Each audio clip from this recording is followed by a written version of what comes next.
Well, hello again. Welcome to the next installment of my guide to making Halo 3 Machinima. As fans of my work probably already know, my name is John, but I'm more commonly known as DigitalPh33r. I'm a Machinima writer, producer, and director, and produce a number of series including Arby and the Chief and Deus Ex Machina. I know a lot of you aspiring directors have been awaiting this next installment, and I'm sure all of you are thrilled that it's finally here. Oh my god! Hello 911? Yeah, DigitalPh33r didn't produce Act 4 of Deus Ex Machina this week. Yes, I'm aware that... This is an emergency! Hello? Dear DigitalPh33r, you are a butthead. I hate you. What? No Act 4? No. No!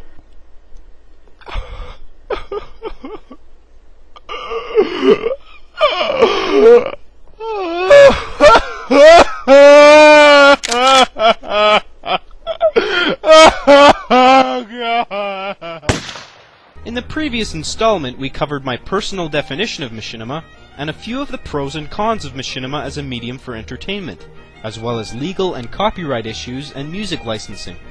This time we're going to talk about the tools that you need to create Machinima, what kind of hardware you need, what kind of software, and we're also going to talk a little bit about recording voices. First, we'll get into hardware and software. I am often asked if basically there's any way to produce Machinima without spending any money, and the answer is no. If you're serious about producing Machinima, stop trying to think of ways to get around not spending any money and just go out and fucking do it. I'm often also asked if you can transfer saved Halo 3 films from your Xbox directly to your PC so they can be edited, and the answer is also no. Halo 3 saved films on your Xbox hard drive are not video files. They're simply compilations of game data that can be played back to you in theater mode through the game's engine. The only way to get saved films from your Xbox to your PC is through some sort of capture or recording device. And no, I do not mean recording your TV with a video camera or your shitty cell phone camcorder. TV handcam Machinima is completely unprofessional and looks like fucking dog shit, and no one will take you or your video seriously. No, what I mean by capture or recording device is a device that records the absolute raw audio and video output from your Xbox and saves it on your PC's hard drive as a video file, such as an AVI or MPEG. As far as I know, there are 3 types of devices you can purchase that allow you to do this. There are internal capture devices, external capture devices, and input recording camcorders. Internal and external capture devices you can probably get for around $80, and camcorders obviously vary in price depending on how good they are. For those who know what the interior components of a PC look like, an internal capture device is a card, much like a video card, a sound card, or a network interface card, that uses a free slot on your motherboard. As far as I know, usually a PCI slot.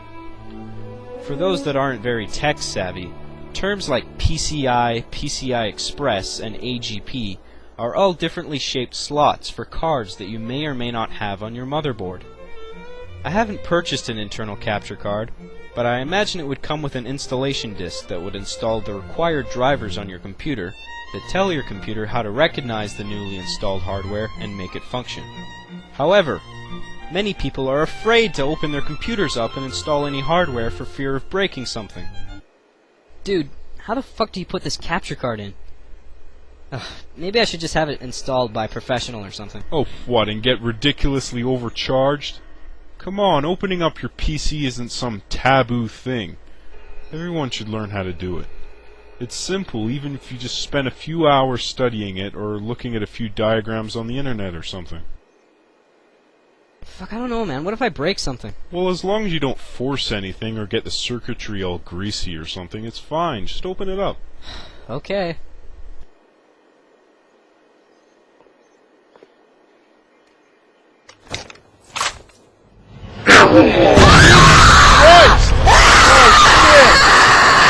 Oh shit! Should I call an ambulance? Therefore, purchasing an external capture device is typically the preferred option. These devices are boxes of different shapes and sizes, each consisting of the standard yellow, white, and red video and audio RCA input jacks, and usually a single super video jack as well, which connect to one of the USB ports on your PC, providing your PC isn't infinity years old and has USB ports. The third option, an input recording camcorder, is a video camera that has the ability to record direct input from a television or Xbox through a standard RCA cable or some sort of special media cable that should come bundled with the camcorder, usually a cable with the yellow, white, and red RCA prongs on one end and one special prong on the other end that fits into a uniquely shaped jack on the camera itself. Using my amazing skills with Microsoft Paint, I'll show you diagrams of ideal setups I have drawn for each of the three hardware choices. Here are two capture setups using an internal PC capture card.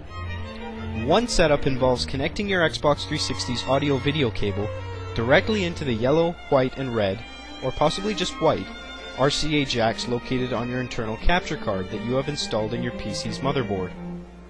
However, sometimes a card may only have a video jack, in which case you would need an adapter that changes your computer's line-in jack to RCA audio jacks. The downside to this setup is that you have no way of previewing what you're recording other than what's displayed in the tiny resolution preview window on your PC with whatever capture software that came bundled with the card you bought. The other setup solves this problem by including your television in your setup so you can use that to preview what you're recording. For this to work, however, your television must have audio-video out jacks that output a standard definition video and audio signal. Check the back of your TV and make sure it has this before you go buying anything. Just look for the yellow, white, and red RCA jacks and the word out or output. In this setup, your Xbox 360's audio-video cable connects to your television instead, as it normally would if you were playing a game. And then an RCA cable with yellow, white, and red audio-video prongs on both ends, most likely sold separately unless you happen to have one lying around, would connect the aforementioned audio-video out jacks on your television to the jacks on your internal capture card.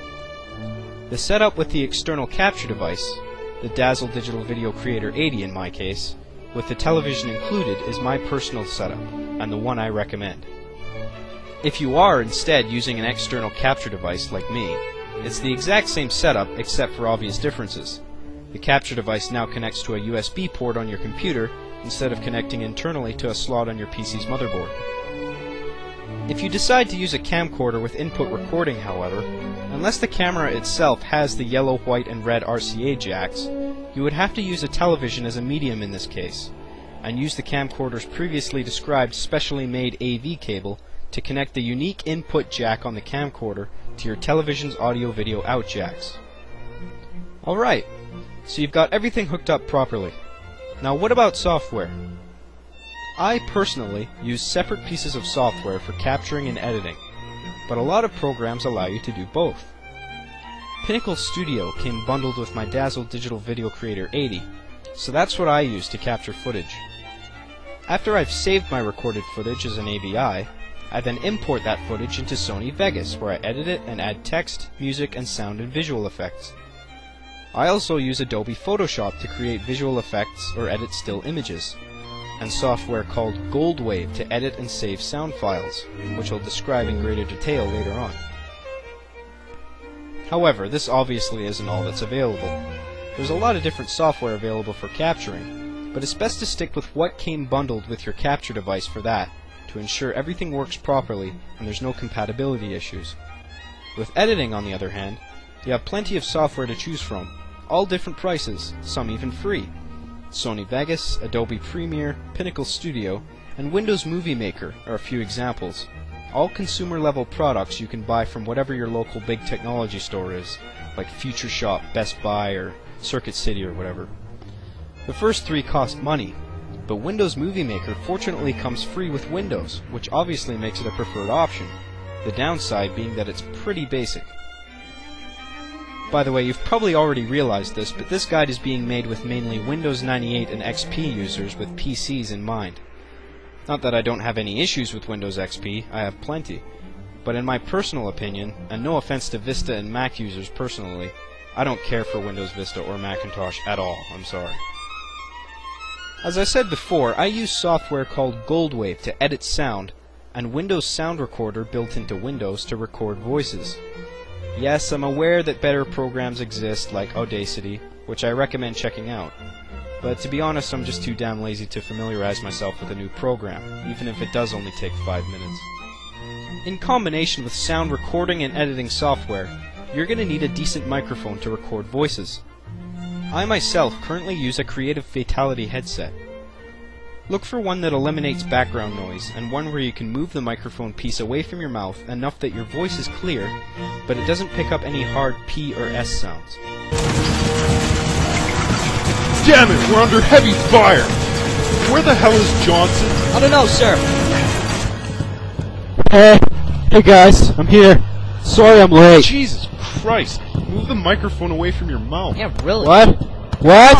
Fuck, Hey, wanna hear a riddle? Loud. Don't Shut talk up. Peter close Piper to the picks a fucking pack of microphone. pickled peppers. How God, many pickled it hurts peppers my did Peter fucking Piper ears. Shut pick? up. God damn it! Oh, also, when you're recording voices for your machinima, and one of your characters is shouting or yelling, don't be a pussy and try combining yelling with lowering your voice because you're too scared to make noise. Just, if you're gonna do it, fucking do it. Otherwise it sounds super gay. We gotta go fight the fucking Covenant and shit. Yeah. No! Shit! Look out! God, no! Man down! I'm here. Man down! Why are you yelling? I don't know. This is so gay! Once again, that's all I have time for. In the following installments, I'll get into voice work in more detail, as well as writing scripts, building sets in Forge, acting out gameplay to be filmed in theater mode, camera tips and tricks while capturing from theater mode, and tips on editing. Stay tuned. So long.